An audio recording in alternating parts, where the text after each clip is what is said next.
Welcome to Mandula. We humbly invite you on a journey with us as we explore and deep dive in what it means to be human through this great time of awakening, generously sharing wisdom and practical tools that have helped us on our path of ascension, introducing other conscious leaders within our community to expand the collective mind to new possibilities. Mandula inspires us to become balanced in body and soul, feminine and masculine, physical and spiritual, creating a bridge between heaven and earth. Within this podcast, we will be communicating with all parts of ourselves, understanding our true essence, discovering our life's calling, transforming and healing ourselves and the people around us. Without further ado, let us begin. Hello and welcome to season 2 of Mandula, and we are excited to be back. Fresh energy. Lots is wanting to come through. We are going to be just as surprised as everyone else of what we're going to be talking about in each episode, I think, which is what makes this so exciting for us as well. So that everyone knows how we kind of work, we have themes that come up in our lives, and we kind of just be very observant and aware of what these are. Then we come together and we communicate what's going on for us. And specifically with this season, we really want to talk into the elephants in the room. We want to be really transparent. We want to talk about things that could be a little controversial or that could be potentially sore points for people, because this is how we're going to get to solutions. And that is our complete intention for this season, is to really be part of the solutions that humanity is ready for. And we've got some big, heavy, painful issues that are in amongst us in our communities that I think are ready just to transform and to be talked about. Yeah, and I think if I think about the themes that have showed up this year, I can feel like, not just in myself, but I can see around us that we are so ready for the solutions. Yeah. It's almost like a frustration because you can feel that they're right there and yet we don't have them. And so I feel like, you know, we've been directed on this path to start the next season. And when it came through about solutions, I was like, yep, this actually makes so much sense, because I'm searching for solutions right now. And I feel like it's what hasn't yet been done on Earth, or there's very little people doing this on Earth. And so it feels like whatever we're pulling through is not currently here. And so of a way of getting there, Katrina and I may potentially play out opposites. On that note, what we were shown when we started to tune into season 2 was the yin and yang, right? Yeah. And it's been in our reality so loudly. Everywhere we look, we're like, oh, here it is again. And I think what Katrina was meaning is that we may potentially play the dark and the light in these episodes, and we are at peace with that too, because we have love and we have trust in our relationship that we don't know how this is going to play out. But if we butt heads, then we butt heads for a reason, because that's what's happening in our communities everywhere, right? There's no wrong or there's no right, but that kind of brings us to starting with the awareness that we are yearning to be part of the solutions, but also accepting that we are also still part of the problems, each and every one of us, not intentionally, sometimes unconsciously, but these are the conversations that bring the unconscious to the conscious, so that we can then make choices that are different and to then embody those solutions into the really crunchy, harder aspects of life. And if we learn it kind of felt like a nervous giggle there, because if we have learned anything from season 1, it's kind of like, oh, we're about to open a can of worms, because our life, we speak into this, and our life will literally now illuminate light on every aspect of where we are the problem still, and where we are also the solution equally. So here we go. We're about to go on a whole new journey. Like observing our reality this morning, Katrina got here and I was like, I don't know, it just happened. And I was like, I literally had a white dress out to wear, and then I was like, oh, actually, I feel like wearing maroon. And then I was like, I started with my makeup. I never wear makeup this dark. And I was like, ooh, can feel the inspiration. And I just kept getting led to all different makeup tools that and palettes that I'd never used. And then I was like, it just happened, which is indicating to me that I may be going into the darkness today, which is probably why my nervous giggle is a little bit more present here right now. But I am fully trusting. And like Katrina said, we have a really beautiful relationship. So not when, you know, we don't take anything personally. And I actually channeled prior to this season coming out that Mandula said to basically remove like our identities to allow what wants to come through here and to not take it personally. And now it's starting to make a little bit more sense to me on why that would make it easier for us to step into what we're doing. So yeah, I think let's get into it. Yeah, well, removing identity, you started talking to me about that earlier. What have you found this week? Let's talk into this week. Okay. About removing identity. What does that mean? Well, I feel like we have all developed these personas or identities in our realities that may have been chameleoned to fit in or to mask something but I feel like what they have done and how it relates to my reality this week is I'm really finding who I am and how I show up authentically in every single moment. And if I'm looking at my identity, it's been built up of a lot of things that I've thought I've had to be for people as opposed to who I actually am. And the reason that I've done this and what I've been exploring is because if I'm all of me and it brings up discomfort, or I say something that brings up discomfort in others, I'm still learning how to really remain solid with who I am and love and be gentle with myself when that does create that in my external reality, because I can no longer, I know this to be true, I can no longer not be all of me, and I can no longer have an expectation that I'm going to make everybody happy. I am all of it, and I want to be all of it in every moment. And even if I make a mistake, I want to be okay with myself for doing that, because it's through that I think we actually get to that spark of actually who we are. It poses the question, who actually taught us or led us to believe that there was even such thing as perfection, right? Because I think we have been led to believe that perfection looks a certain way, which is, say if you're looking at the yin and the yang, it's the light, right? Everyone's striving to be the light, but without the darkness, there is no light. And if you haven't experienced both, you can't choose. You can't even relate. It's actually not even possible to be the light without the dark, right? And I think this is where I'm going with this, is that to birth solutions, we have to be able to relate to both. And so there's so many circumstances that I've talked into over the last week where I can see how what I want to choose. I want to choose a healthier way to be part of a community and a solution. However, I can also have compassion for when I was deeply part of the problem. And that was led from, if we go all the way back, that was how I got there, was because I was striving for perfection from such an early age that I literally lost connection to who I was and who I was meant to be in this world, because I thought it had to look a different way. So then I was so lost. I was so diluted. I was so wounded that I was deeply part of the problem, but I can still have full compassion for that, right? I think that this is the human experience, but like I have never to this date met anybody who hasn't gone through this process. I think that we all have, and I think that it's coming full circle.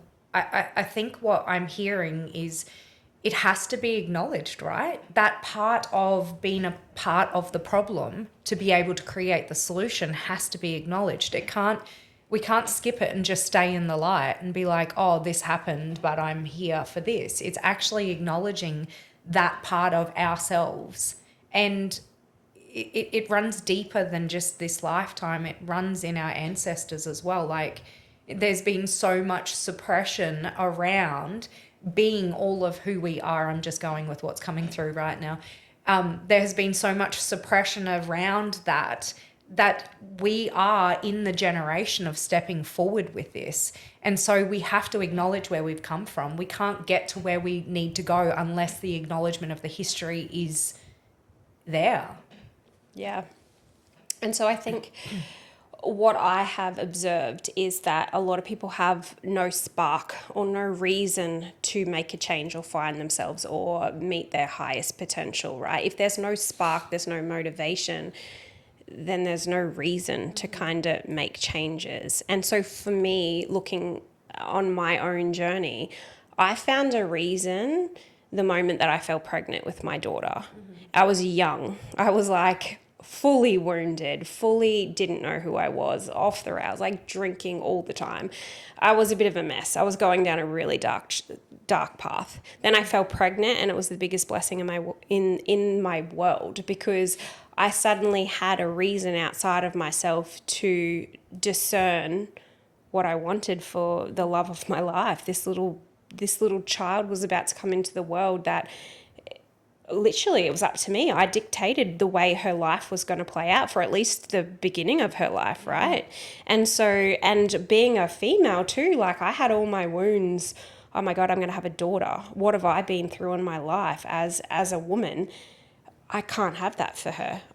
So literally it took me baby steps and to find my power and to find my voice and to shake through wobbly conversations and all that. But I had a reason because I had something outside of me that I loved so deeply that I was going to find the strength from a place of love to be whoever I needed to be, whether that was a slow paced or not.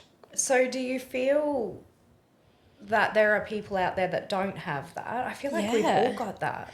I've witnessed, especially with teenagers, because we're all so different. We've talked into this so many times in season 1, right? We're all different. We're all different fragments. There's not two people that are the same. I think what sparks one person doesn't necessarily spark another.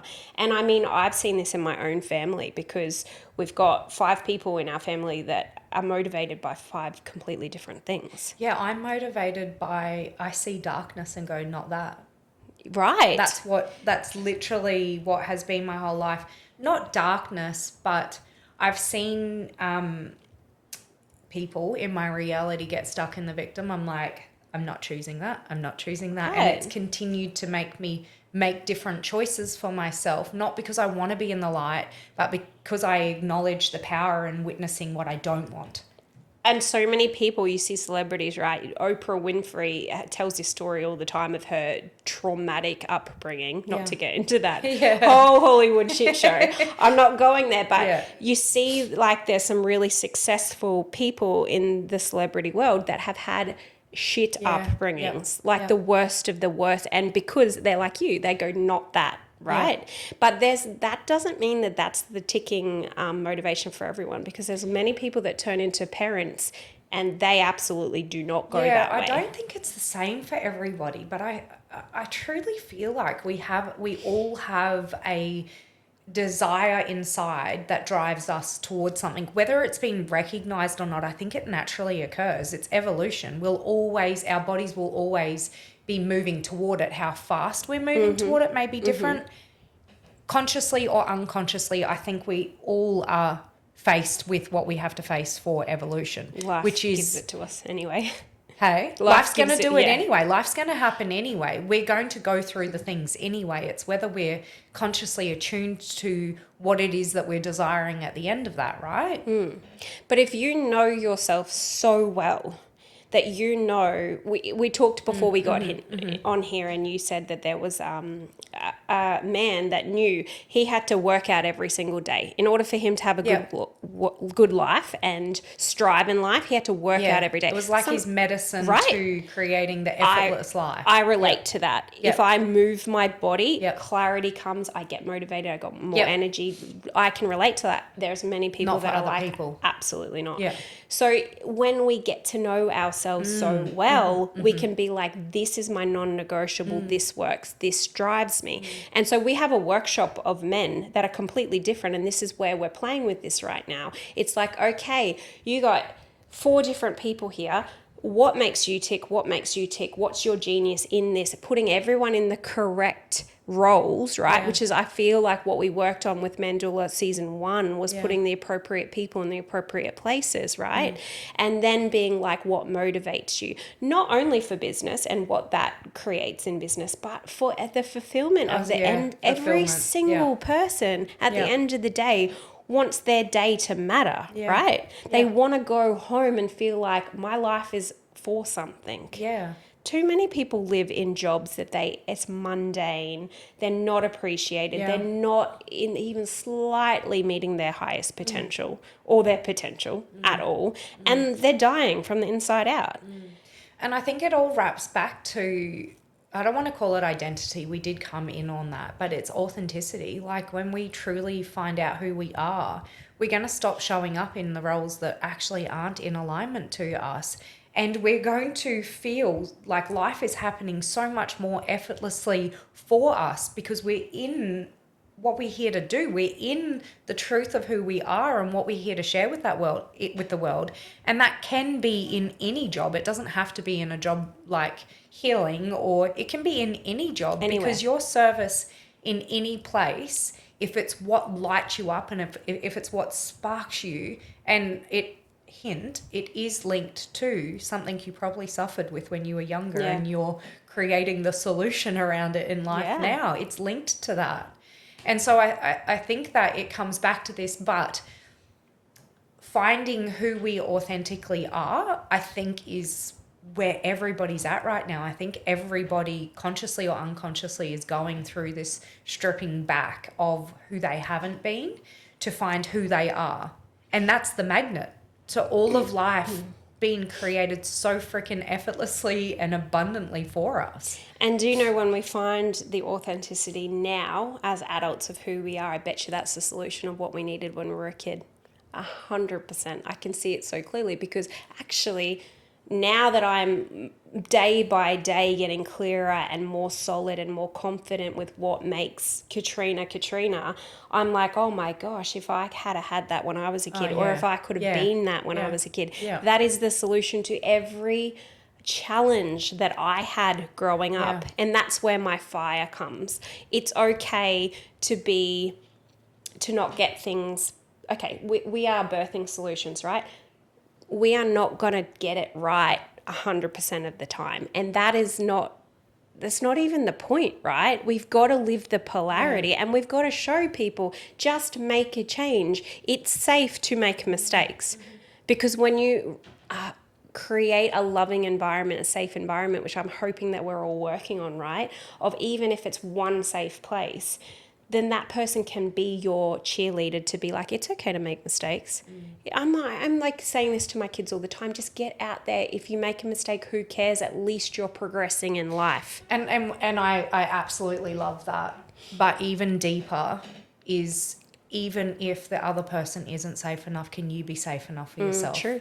Yeah. And that's what I'm exploring right now. Like, I am learning to be in the discomfort of, even if it wasn't a safe place for me, can I be my biggest cheerleader or my most loving mum to myself? Or can I support myself like my father would have supported me if I made a mistake? You know, like, because the more we can give ourselves the freedom to do that externally, the more we can be all of who we are in every single moment.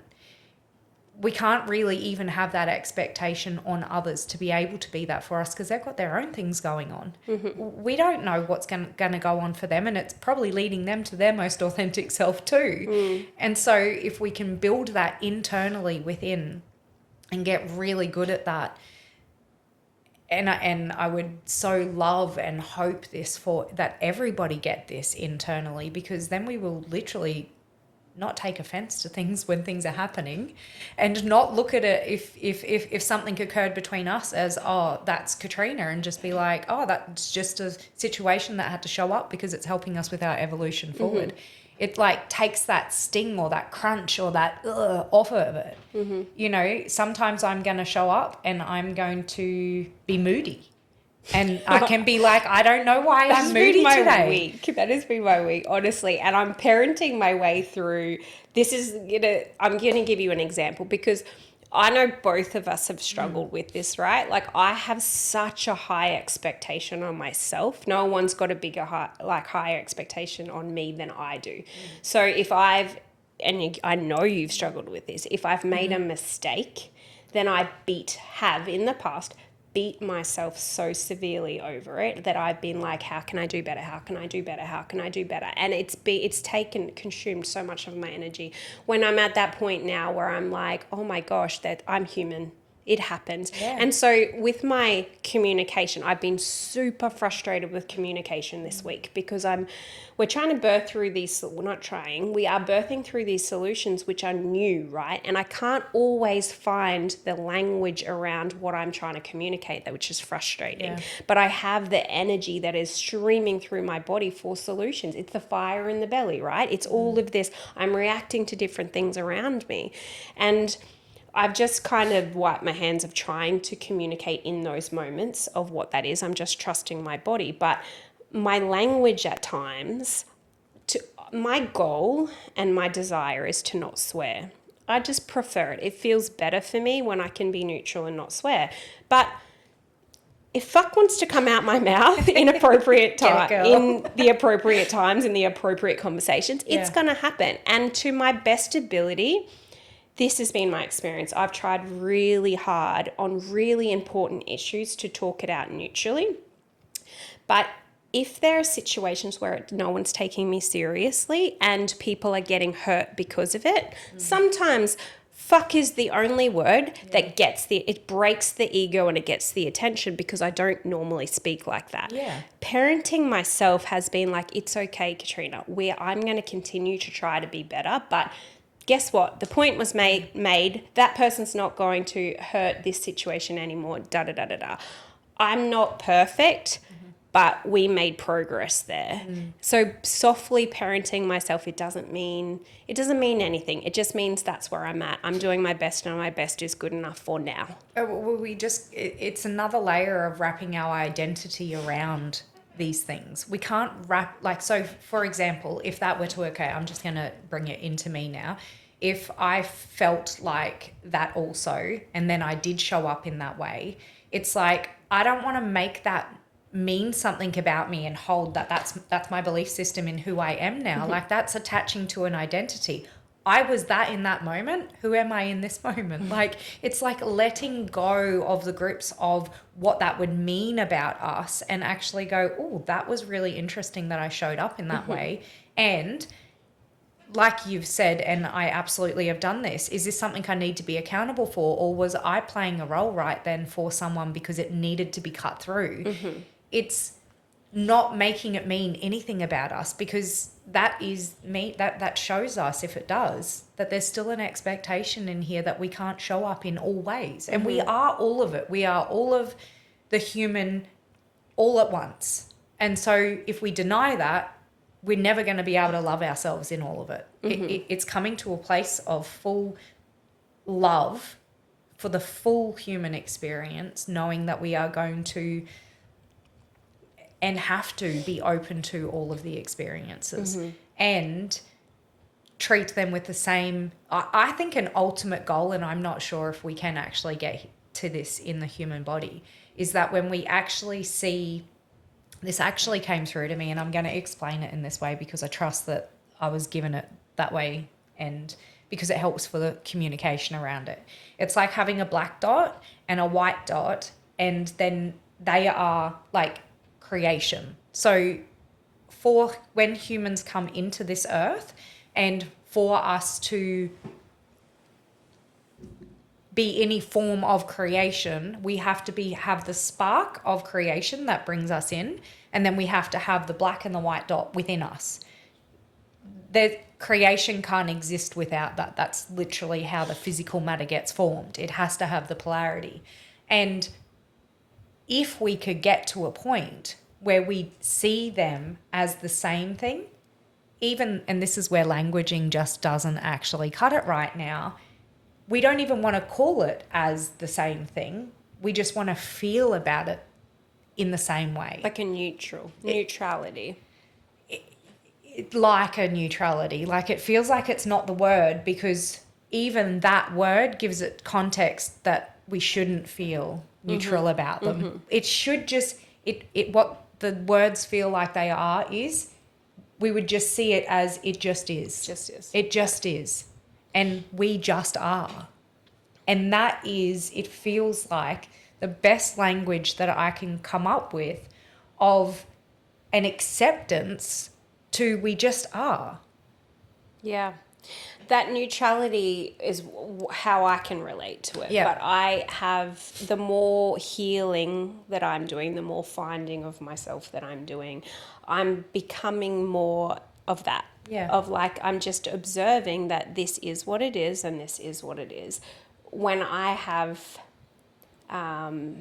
transformed, alchemized that to the neutrality, then I feel like I can be part of the solution, right? I can actually know, let's talk into this from a neutral place of solutions, of curiosity, of understanding. If I still have a charge or a fire or an emotion or a passion, then I'm still in it, right? I'm still in the creation of my own understanding of what that's contributed in my past. Or I wonder if you're still in the, I can feel it sitting there. You communicated about it before.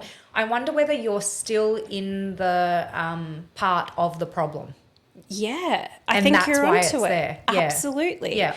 And so being aware of that, that's gold. Yeah. Because being aware of that, and we've talked about, you and I both create with our life, right? There's nothing that shows up in our life that is not for us or highlighting something or showing us. It's like, we've been talking a lot in my family about, we don't need to be anyone's karma, right? Because Yeah. the universe does that perfectly. Like Yeah. if you watch and you so someone shows up in an unhealthy way, or they're really vocal about something that they actually are the problem of, you watch, especially with social media these days, life will literally air out their dirty laundry. No one has to do it for them. Yeah. It's literally how it is. I see it in children. I don't know if I've recognized it as much in adults, but I see it in children. It's like a child will do something and then they'll walk 5 steps and slip over, and I'll be like, it's immediate for them that they get like that smack from the universe saying, no, we're not going to do that. Like, it's, very interesting. 100%. I see it in business too, of people like slandering someone else's business, Oh, but yeah. they don't actually realize that what they're slandering them for, they're doing in a different way. Yeah. And then it will be highlighted and they'll be put on social media or something, for like a customer will give them a review or something. And I'm like, because stay in your own lane, guys. Yeah. Unless you are squeaky clean and you have if you are at a neutral place where you can have a curious conversation and talk about these things from a place of, let's find a solution. Unless you're there, look at yourself and look at where in your life. Don't go out pointing. You will it will loudly come back at you in sometimes very embarrassing ways. I'm going to bring it to, if you do go out pointing, it's because that's how you're creating the lesson. Like that just is too. It's not actually the wrong way to do it. It's just a different way to get your lesson. Yeah. Yeah. We get to choose, right? But I prefer, personally, to do the inner work on my own without it being so loud and for the rest of the world to see in those lessons. Yeah, and I feel like I'm really leaning into, I don't care how it comes to me now. I want to be that bulletproof that I'm like, and that I know I've got myself enough that I feel like I'm like, oh, well, if that's how it's going to play out, because I don't want to be in a moment and withhold because it's not how I would typically usually work out those situations. So if something happens, let's say I go to a restaurant, I'm just going to make this up as I go. Let's say I go to a restaurant and I say something that I'm like, oh, actually, like, I don't know where that came from. And then it was because it was showing me that I'm still part of the solution. And then let's say a mum at the school ends up going, I actually saw you at that restaurant. That was really rude. Like, if that all comes about, I just want to be like, oh, yeah, I was working through something right then, and I don't know what happened there, but yeah, that's did that happen. aspect of self-responsibility. Hey, it's not that we're not going to make mistakes, but there is so much respect. Like, this is a value of mine. I respect so highly when people go, I don't like how I just behaved. I apologize for my behavior, and then give context to that. It's not making an excuse. It's like, I was working through something, but it is taking responsibility for the behavior, especially if that is impacted on someone else. There is no greater admiration for people. Like, I have teenagers that come and go all the time. The ones that go, you know what, we did do the wrong thing. We apologize, and we're going to work on that. That is all I ever ask. Oh.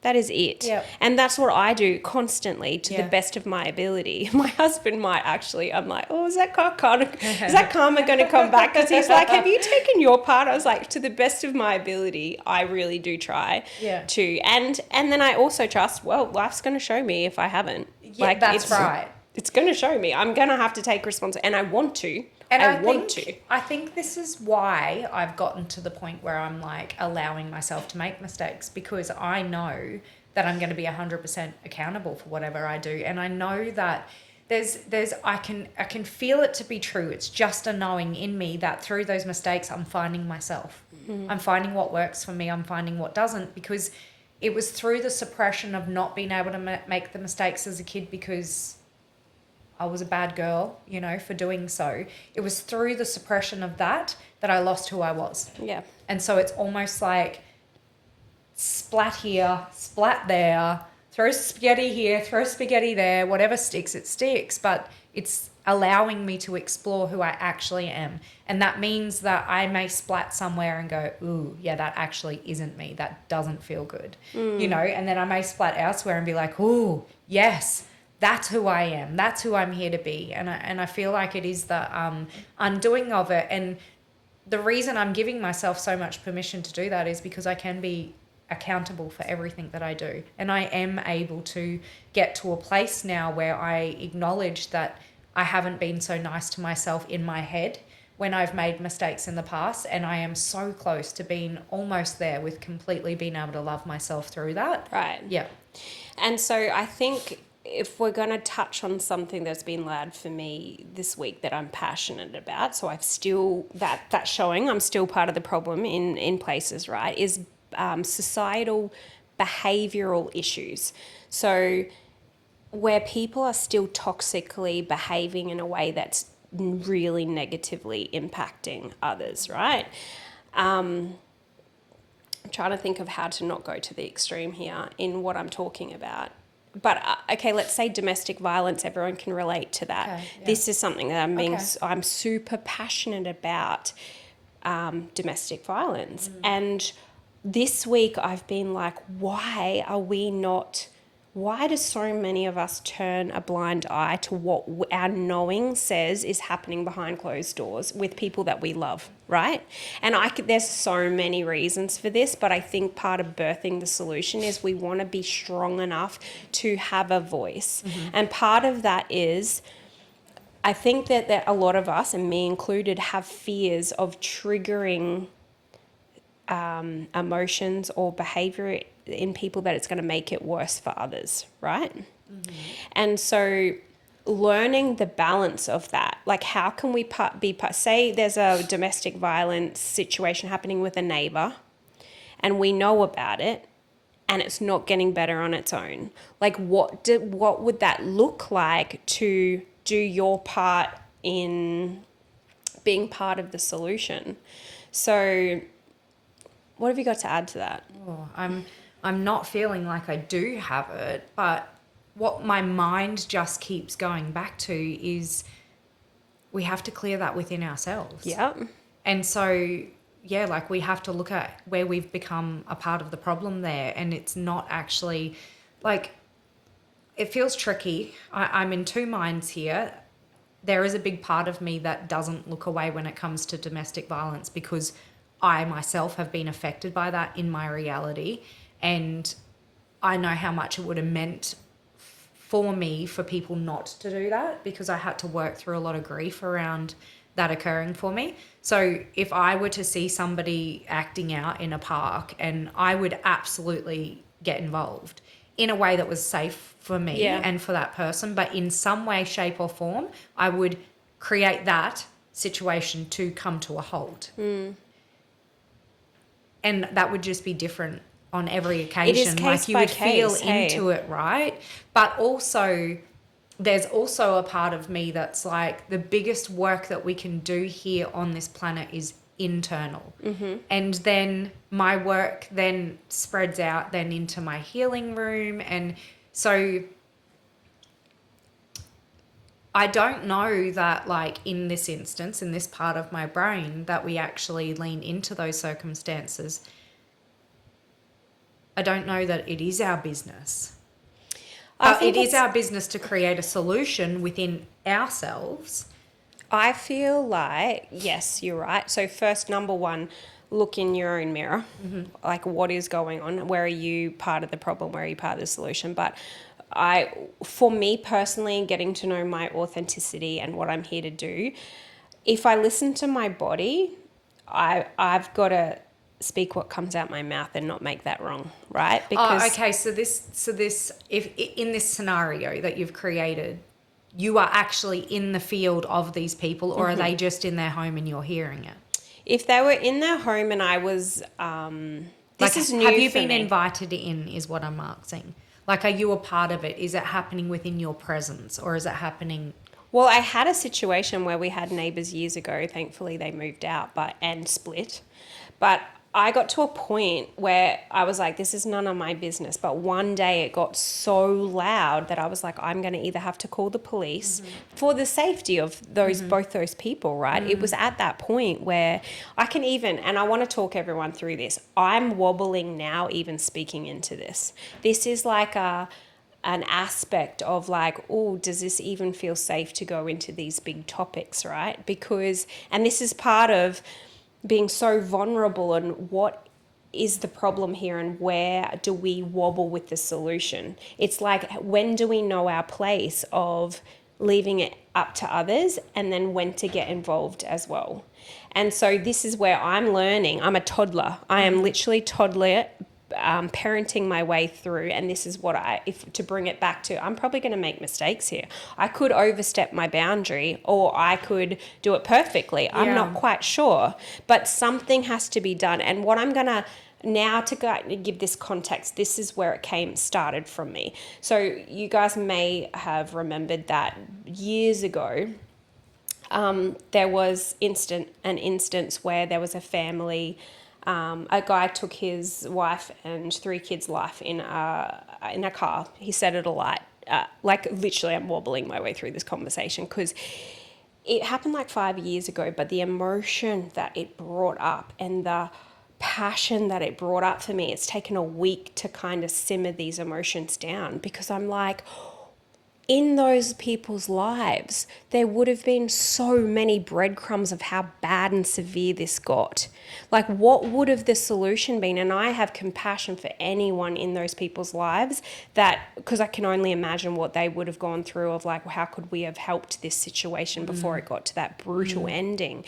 However, so the compassion for where they're at, but like, what is the solution in that? If like there could have been people that could have helped that situation not escalate to that traumatic ending. I feel I actually have touched on this last week myself in my own unique way with the abusive situation that I was in, and the fact that and I was very, very close to his parents. They were, I'm getting chills, absolutely beautiful people, but they were 100% aware that it was going on, and only ever once did they yell out, hey, leave her alone. So they didn't even step in. And that it shook me. Like I went to therapy for not just in this situation, in many situations where people didn't step in because I couldn't understand that. So going back to if it were my neighbour and it were getting extremely bad, depending on how I was feeling in the moment, it'd either be a phone call to the police. I'm absolutely not standing by here, and I don't think I'm safe right now to actually intervene. So I'm going to let the police intervene. Or if it's just kicking off and not quite at that extreme point, I would yell out, "Oi, knock it accountability. off." What that is Yeah. accountability, right? I had Yeah. another situation where I went for a walk the other day, and from a neutral place, there was a domestic violence. Like this couple was getting into it. They were in a different, I don't know what they were talking about. It was a different language. However, I was right behind them on the walk, and they were about to physically get into it. And I was like, absolutely not. Lucky for me, like I did a take, right? There was other people around at a distance. Like if I knew that my body wasn't going to allow that to go down in my presence. However, so I knew I can't help it. My husband will validate this. I just do it. I just, whatever needs to be done. But I also know my limits. So I was safe. Yes. I was prepared to do whatever it meant for that to physically not play out like that. But more to the point, the magic I took away from that was it was just the accountability of me looking at him going, I'm watching you right now. Yeah. So it could have been anyone, not just me, but anyone. Literally, I'm not looking away. I'm not pretending like I don't see this. I'm watching this, and you have a witness to your behavior. Yeah. That, if we took nothing away from that, I think even people wobble with just looking at the situation and not looking away. Like accountability is such a magic ingredient here. It is, and yeah, I'll quickly stay here, and then I feel like I know where I want to go with this. It's in not all situations, and your body alerted you to that was a safe situation to do so, but absolutely with the partner that I was with, he wouldn't have cared who you were. You would have been in danger if you did that to him. So not all situations are treated equally, and that guy that burnt his family, I'd say would not be the one that you look in the eye, and like he had some stuff going on, which is where I want to go back to. It all stems from the homes in which they grew up in. There was zero accountability. So those children, and I have the polarity within me of, I can hands down 100% confirm and say right now that abusive partner of mine, I have so much unconditional love for him, absolute unconditional love for him now. I have so much compassion for where he was at, how he got to where he was at, how I created, there goes my throat, how I created that scenario in my reality, like what my part was in that. Like I had accountability to acknowledge there also. I was playing out trauma from my childhood through him. There are so many points of accountability that were missed. And if I have a look at these situations, there are whoever is involved in their lives that have allowed this to continue in their family lineage to make that this be okay, or what trauma has been put on these families to create that. It's the acknowledgement there that's been missed. 100%. That's where it stems from. So what I see from the most traumatic burns victim situation, there's levels, right? And that's what I'm talking about. It's like trusting our bodies to know, our intuition to know where we're at. So with that man that was prepared to do such disgusting things, I wasn't a match to that. Like not at that point, right? Yeah. I'm very aware that I wasn't a match to that, but everyone has a match. So who would it have been to intervene at that point? And what you're talking about is the acknowledgement from the beginning, right, in the homes, 100%. There are people, friends, relatives that have got those smaller disciplinary or behavioral issues that we can help guide in a loving way from there. But by the time we are at this point, that loving understanding is not, we cannot even penetrate any ego at that point. It is, we are talking about a massive behavioral, narcissistic, big problem, but there will be a match to that. I never experienced that in my reality. I never met anyone who was able to match where he was at, not even the police. They weren't even even if somebody said, I can't handle this, I'll call the police, that then became unsafe for that police officer that came. Like, it was to the extreme. I did not find anyone that was able to. You did, because you're out of that situation right now, so you did find the match. It was me. I was the match of working my way out of that. So, okay, cool. I'm getting excited now because you were the match to get out of that situation, right? When nothing else disciplinary could. Yeah. So if we were then to reverse engineer that even more, what would it have... the solutions of how could you have been supported through that, so that you didn't have to go through the brutal severity of what it was. So what would that have looked? Now we can go into the lower loving acknowledgement, support for self. So if you weren't getting it from your parents, if you weren't getting it, so this is like, guys, I'm talking about, this is in our reality all around us in our communities. We do not have to think about it as being as dramatic as that car and that family event. But if we reverse engineer the smaller things that aren't getting disciplined, we can see it in our communities with the teens, right? That don't have parents that are actually disciplining them, and actually all they need is love. There's two polarities to this. Some just need a kick in the ass and some discipline. Others just need some love and put on the right track, right? So it's case by case. It's not black and white, but this is where, when we get to know our authentic selves, our value, we can discern really easily where we can help. Which part of the solution are we? I have to go back for a minute because I'm having a debating moment right now and I want to go into it. I think the kick in the ass is where the problem is. I think that as parents, from the beginning, we have let our emotions and our feelings and our anger be put on our children and their bodies, and that internally has created a reality where people think it's okay to touch other people's bodies, and it is absolutely not okay. I didn't mean a physical kick in right. the ass. I didn't mean a physical kick in the ass. I'm talking about, like, for example, my son. Consequences. Okay. My son this morning is like trying to dictate. He's homeschooled. He's trying to dictate his own rhythm, and I'm very good with flowing with what's best for him too. But there is times where he's just flat out lazy, and I'm like, no, mate, you're going to be down the workshop in front of your computer to do your schoolwork by 9:00. And he will try to debate. My kick in the ass is there will be a consequence if you're not down at that workshop at 9:00. That's what I mean by a kick in the ass. Yeah, okay. It's actionable consequences of, no, this is what's best for you. Yeah. When they're younger, right? It's still putting them on track of what's best, 100%. but working with them. I can understand why the podcast has gone in this direction, because this is a part of who I authentically am.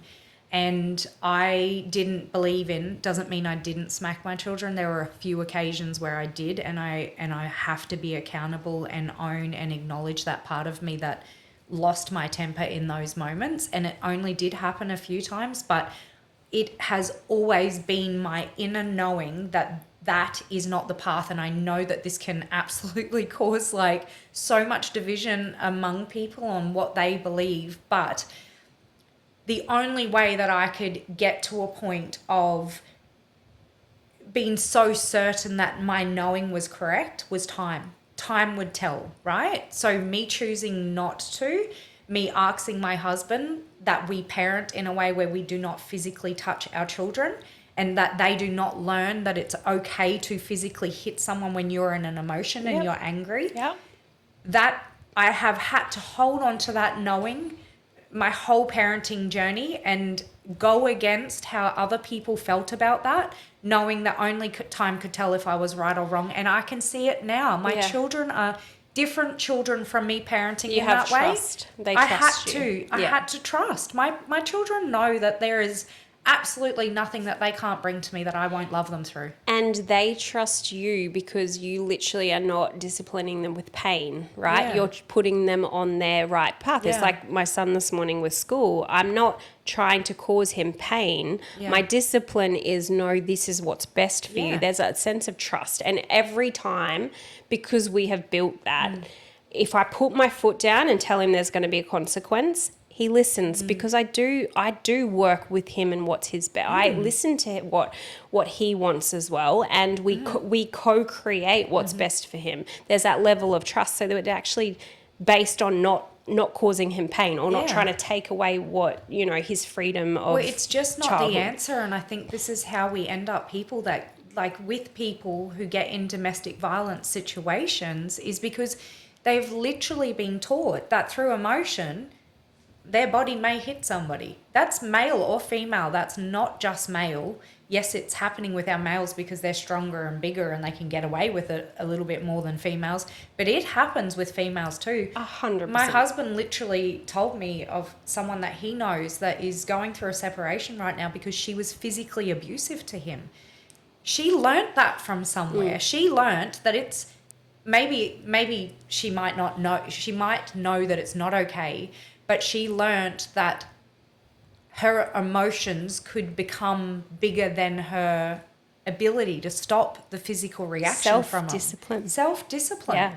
And I think this is where it comes from. And I think the solution is guys, like, what are we doing with our children? How are we 100%. treating them in the home? I read something the other day which was so profound. So you've gone to that example of how physical discipline has, created such a problem too, right? And trauma to those, like, I can see, I have to go here. This is how I can unconditionally love the shit out of my ex-partner, because I know the severity of punishment he got in his home. It was actual trauma. Yeah. I have so much compassion for him. I don't ask why he was the way he was. I would be asking why wouldn't he be that way after having that occur. Well, to be the yin to your yang, though, and That's a nice way to put it. I like that. I am going to go to the other extreme of that, which is what has also contributed to so many societal behavioural issues, Okay, I which think I is know where no you're going discipline. at all. Because Yep, I yep. read this thing Yep. that was so profound to me the other day, which was there was a guy, and whether it's true or not doesn't matter, it makes the point. There was a guy that was about to be executed on death row, right? And they said, do you have any last wishes? And he said, I just a pen and a paper. And I'm getting goosebumps. What he wrote was, dear mum, he wrote a letter to his mum, and he said, you should be here too beside me for these reasons. When I was 5 and I stole something, long story short, it was really well put, but you didn't discipline me. When I was 15 and I did this and Dad tried to intervene and discipline me, you saved me. You turned a blind eye when you knew I stole that bike, but you wouldn't. Literally, she got him out of him at she every literally point. and he's like, I was never disciplined, and now look at me, I'm about to lose my life.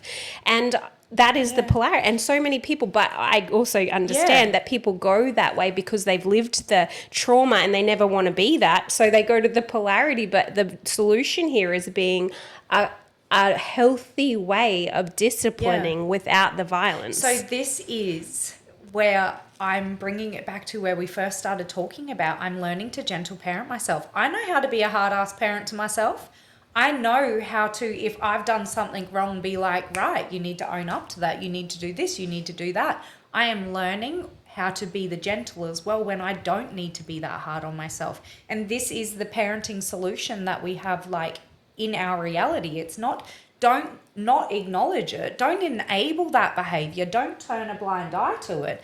But also figure out what's yours when situations occur in the home, and then deal with the child, and not react out of emotion and physically hurt the child. Like, that's it. Gentle parenting is not cuddling your child when they hit another kid and going, it's okay, and not allowing them to see, right? Like, it's not okay. How did that make you feel when you hurt that other little kid? What do you need to do to own, like, to that other How can you make a change so it doesn't happen again? Yeah. For Like sure. what came up for you there that you want to acknowledge as yours here?